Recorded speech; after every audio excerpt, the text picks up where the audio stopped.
नमस्कार। संभल हिंसा ने इस वक्त प्रदेश का पूरा माहौल काफी तनावपूर्वक बनाया हुआ है। आपको बता दें कि जामा मस्जिद में हरिहर मंदिर का दावा पेश करने के बाद जब 19 नवंबर को एडवोकेट कमिश्नर के साथ टीम मस्जिद में सर्वे करने पहुंची थी, करीब 1 घंटे के सर्वे के दौरान ही भीड़ जुटना शुरू हो गई थी।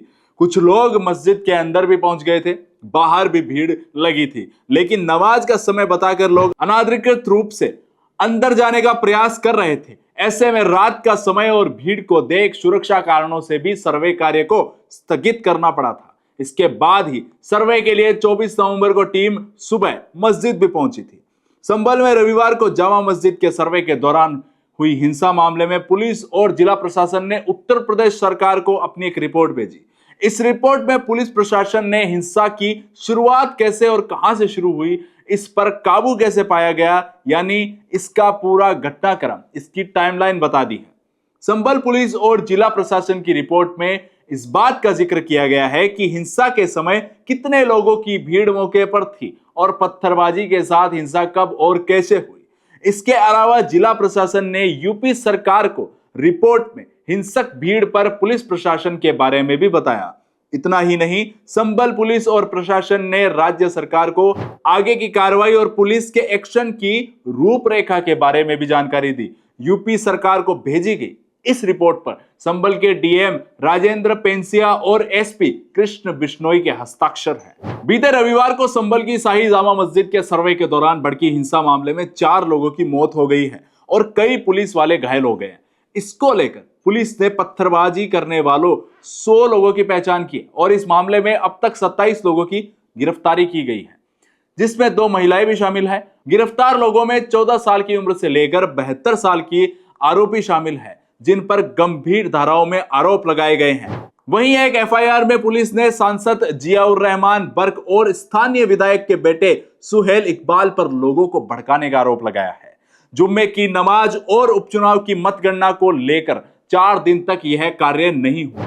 24 नवंबर रविवार को सर्वे करने के पूर्व 23 नवंबर की शाम को ही मस्जिद के सदर और इंतजामिया कमेटी के सदस्यों से बात की गई। कोतवाली में बुलाकर इस बात पर सहमति बनी कि मस्जिद में ऐसे वक्त पर सर्वे किया जाए जब नमाज का समय ना हो और अतिरिक्त लोगों की उपस्थिति भी ना हो।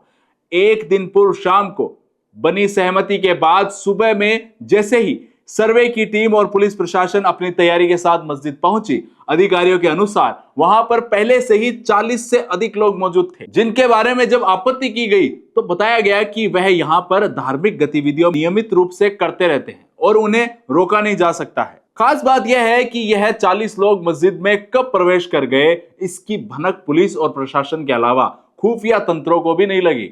जिला प्रशासन और पुलिस द्वारा आपत्ति की गई तो उन्हें वहां से बाहर निकाला गया।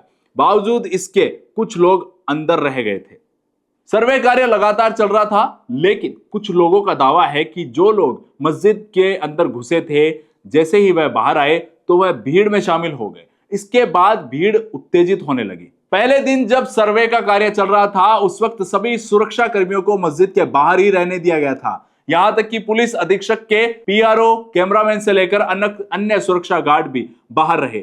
डीएम के साथ भी रहने वाले स्टाफ को बाहर रखा गया था। चिंता की बात तब हुई जब मस्जिद का गेट अंदर से बंद हो गया था, लेकिन तमाम लोग अंदर पहुंच गए थे। सुरक्षा के लिए अंदर कोई नहीं था, जिसमें डीएम और एसपी के अलावा एडवोकेट कमिश्नर और 2 अधिवक्ता की सुरक्षा का सवाल था। ऐसा दावा है कि उन्हीं के द्वारा मस्जिद के वजू खाने के पानी निकाल जाने की सूचना बाहर दी गई और मस्जिद में खुदाई की बात को वायरल किया गया था, क्योंकि अंदर चल रहे कार्यों की भनक बाहर के लोगों को नहीं थी। डीएम और एसपी के अलावा अन्य सभी लोग के फोन को बाहर ही जमा करा दिया गया था। समाजवादी पार्टी के राष्ट्रीय अध्यक्ष अखिलेश यादव ने एक बार फिर संभल मस्जिद मामले से लेकर तमाम मुद्दों को लेकर प्रदेश की योगी सरकार पर निशाना साधा है। उन्होंने कहा कि संभल में जो कुछ हुआ वो पूरी तरह प्रशासन की नाकामी है। इससे न केवल संभल बल्कि पूरे प्रदेश में खराब संदेश जा रहा है। बीजेपी हिंदू मुस्लिम एकता को खत्म करना चाहती है। ये भूल गई है कि देश की आजादी की लड़ाई सभी ने मिलकर लड़ी है। संभल की शाही जामा मस्जिद की सर्वे रिपोर्ट शुक्रवार को पेश होनी थी, लेकिन अब इसके लिए 8 जनवरी को तिथि तय की गई है। वहीं हिंसा मामले में सुप्रीम कोर्ट में सुनवाई से पहले आधी रात यूपी सरकार ने न्यायिक आयोग का गठन कर दिया है।